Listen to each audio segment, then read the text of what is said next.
Here's a riddle. Male honeybees don't have fathers, but they do have grandfathers. They also can't have sons, but they can have grandsons. How is this possible? Bees have weird family trees because of something called haplodiploidy.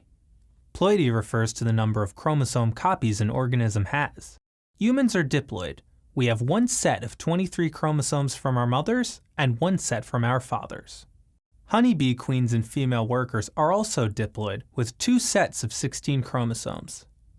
But the male drones are haploid and have just one set that they inherit from their mother, a queen, when she lays an unfertilized egg.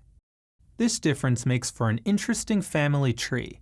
Let's say the black bar is a drone's chromosomes. When he mates with a queen with the yellow chromosomes, his daughters will get his black chromosomes.